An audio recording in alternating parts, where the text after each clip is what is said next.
back, and we are pulling back the curtain today with a very important person. This is Brian Maguire, our broker here at Compass. So we have a really great perspective today for you all because he is seeing the war stories of this market, and we're going to dive in and really understand what he's seeing from his side. So thank you, Brian, and we've got Lauren Skudowitz here, of course, as well. We want to know, Brian, what you see as the three biggest things that are really creating a huge issue with contracts that you see bound, buyer, seller agree to the place of now we have an issue. Now we have a contract that's just fallen out. What are you seeing and what's most prevalent? Okay. Thank you for that. And thank you for inviting me to be here. I'm very honored. You are, often say we don't have any favorites around our office, but if I did, I'll take it.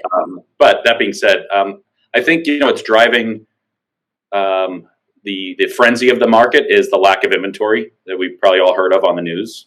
And that might be creating some decisions that are being very rash decisions on buyers' end, perhaps maybe taking risks that they normally would not take. We also, so maybe you can count that as one issue, but I think that's being driven also by a lot of out-of-state buyers that are showing up in our market. That in markets that are higher price, because there is still a relative value for real estate in Georgia, especially if you're coming from the West Coast. So they bring their contingencies and their tactics with them. And, so of course we love the money to come to Georgia, but then they also bring in the tactics of like, well, I don't have to have an appraisal. I don't have to have a finance contingency. I don't need an inspection clause. So I think that is also creating dilemmas. And then, you might have buyer remorse if there's such a thing. Everybody needs a house, but after giving the store away up front, sometimes that might create a dilemma of like, what did I do here? Do I have protections? Am I making the right decision?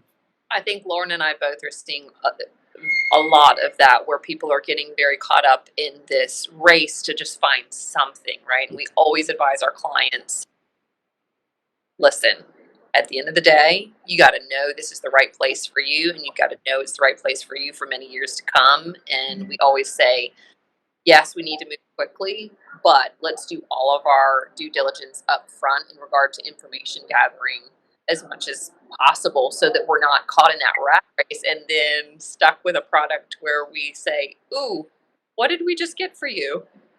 Sure. Yeah. Another thing that could be creating dilemmas, real estate is very local. Like politics, they say politics is local. Real estate is particularly local. Every state, whether you have a license or not, has a different protocol and process. So what works for you in New York may not work for you in Georgia. We're a fast-paced market.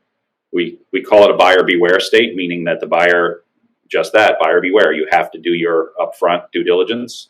Whether that's a clause in your contract or not, you have to know what you're getting into beforehand. You have to know what's happening. There's an expectation, of course, that the seller is not going to withhold information and not disclose defects, but it's really up to the buyer to figure it out. And that's where, in our industry, I'm blessed to have folks like you to work with every day that are experienced and credible and do a phenomenal job. Not every real estate agent is that, though. So who you hire really matters in this case. Yes. And, as you talk, our colleagues are wonderful, but not everybody is trained or experienced in a market that we're dealing with right now. So that does create an issue. Most you would think it's just for the buyers, but that then creates an issue for sellers as well, because without a buyer there is no sale. So without a buyer procuring a contract, there is no sale that's going to happen. And if the contract falls apart because of weak terms or unqualified buyers, or perhaps they didn't vet the buyer out sufficiently, then that creates a big issue for a seller too, because obviously if seller's selling, they're going to want to move somewhere too. So now seller may be a buyer, seller may be a traveler, seller may be a renter, but something's going to happen where they're going to now live, somewhere else. And if their plans get derailed by a buyer who messed the deal up, let's say, then that's going to create a domino effect for that seller too. Yep. Brian, to follow up on your first point about buyers taking risks, are there certain contract risks that you, I don't want to say advise, but are comfortable with buyers taking, and others that perhaps, let's say, waiving their right for an inspection? Would that be one that perhaps you're not comfortable doing? Yeah, I would never, in my 20 plus years in this industry, and a good chunk of that in being a sales agent, I would never recommend a buyer does not do an inspection. Now, that doesn't necessarily mean you have to do an inspection after you're under contract. If you can negotiate that, that's perfect. But at very least, you need to know what you're getting into. I would never recommend a buyer sign a contract blindly, not see, and I don't mean see the aesthetics of the house. I mean have an expert see under the hood, call it, what's going on in the basement, with the foundation, with the roof. And we're not talking cosmetics. We're just talking the basics, the systems, what's going on. Are there defects? Are there building materials that are out of date or inadequate? There's class action suits. For that matter. What's that? Or recalled, for that matter. Yeah. There's a number of building products, plumbing related. I mean, who wants defective plumbing, right? I mean, unless you have a swimming pool, you don't want one in your living room. So who wants that? But that's a thing. There's defective plumbing at times. There's certain types of siding. We're in the South here in Georgia. There's different types of critters that we have to worry about. I sold real estate in Florida. You'd walk around Florida and there would be tents over houses to treat for termites, because that's a certain type of termite in Florida. We don't have that same type of termite here. Ours come, regrettably, they come from underground and invade the house. So there's just a lot of things that have to happen. So I would never, ever recommend not having an inspection whatsoever.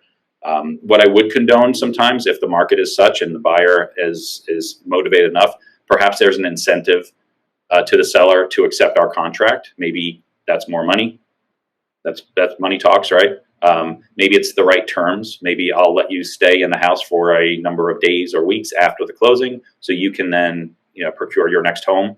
That's a little bit creative. I don't love it as a broker, but it's the reality of the market. People have to live somewhere, so we see that. I always recommend just put protections in so all parties are protected.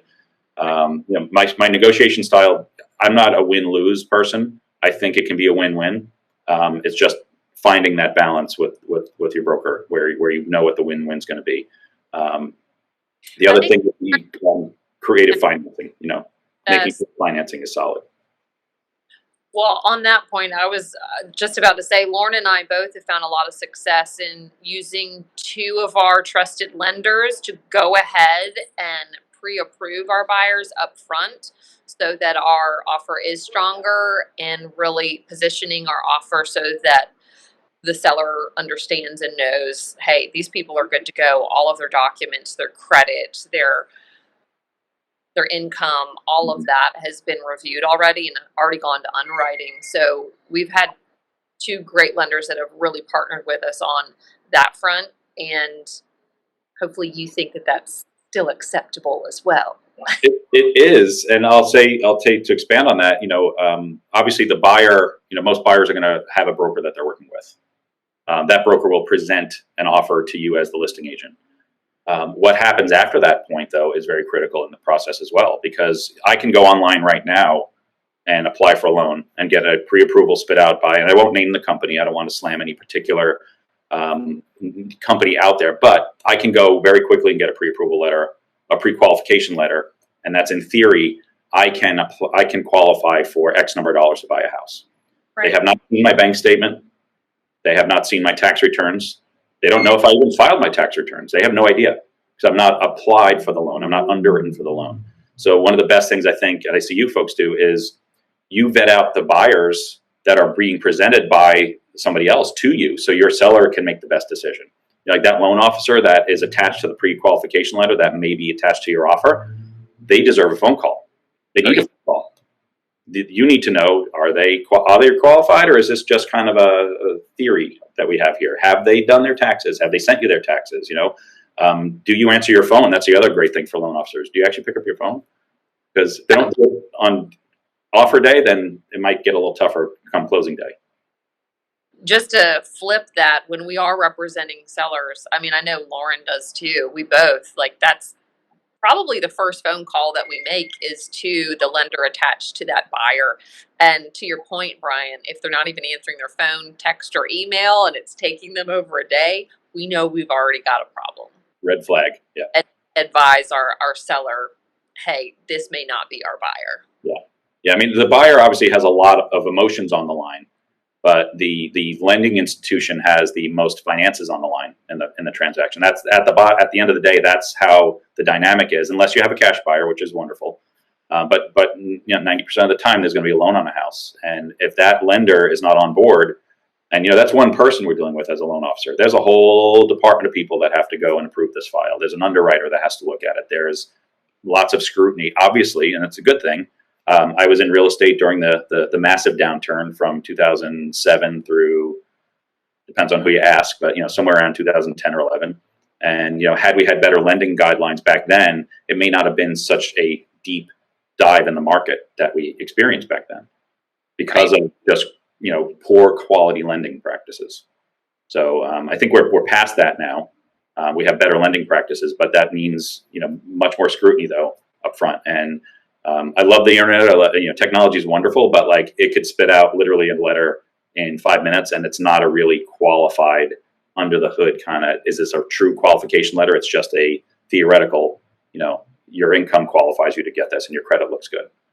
Right. And speaking of vetting lenders, I know sometimes I vet the other agent. Are you seeing issues that are agent related? Perhaps they got in last year because they thought the market was hot and they don't have a ton of experience. Are you seeing anything arise from the co-op agent? Yeah, we do, unfortunately. It's we're in a wonderful career choice, the three of us, to be in residential real estate. We can build a very credible and good business for our families by doing what we're doing. But the reality, to get into this business, you need about $500 and maybe 2 or 3 weekends of classes, and you can get your real estate license. Yep, so true. Yeah, that doesn't make for a quality agent. That doesn't make for an ethical agent. That doesn't make for anything. It just means you have a certificate that says you can drive. It's like a 16-year-old that just got their driver's license. They pass the test. That's great. I would not put my loved ones in the car with a 16-year-old on their first trip out. I wouldn't put my finest china in the back seat unpackaged. It's just things that you won't do right away. We wait for a little bit more experience. So that being said, you don't know. It's a mixed bag as to who might be writing the contract on the other side of the equation. So vetting out the buyer's agent is very, very critical for you folks. And what we see is, because of somewhat of a relative inexperience, folks are using some creativity that might bite their clients in their rear end, so to speak. Like, let's use this clause. I heard in a seminar, or one of the people that's been selling real estate for 30 years told me I should use this type of clause in a contract, and that'll help me secure an offer. Right. Sounds good. But if you don't know how to use that clause, if you're not, if you didn't write the stipulation, if you're not an attorney, if you're not experienced doing that, you're throwing your clients at jeopardy now by using something that you're not familiar with. It's like using, it's like your mechanic using a chainsaw to change your oil. It's powerful tools, but I don't think that's going to work. No. Well, this is really eye-opening, Brian, and I think it's valuable information to our network. Hopefully, all of you listening have found value in this. But to recap, I think it's important that we just drive home the big things that we're seeing and how we can get in front of it. So, sounds like, one, find somebody who you can trust and know that they've got that tenure in the market and they've seen enough to know how to navigate this market, because we all know this market is the most arduous we've seen. Just on that point, Lauren and I, already in 2021, have sold over 60 homes. Just saying. There's that. And then, is that a lot? I don't know. Is that a lot? Fair amount. Incredible. In 7 months. It's a fair amount. And then also, it sounds like, the whole financing piece and getting the right lenders in place. And the first point that you made was Tell us again. Buyers taking risks. Yes. Yes, the risk and really protecting our buyers, not throwing caution to the wind just to get the deal done. Mhm.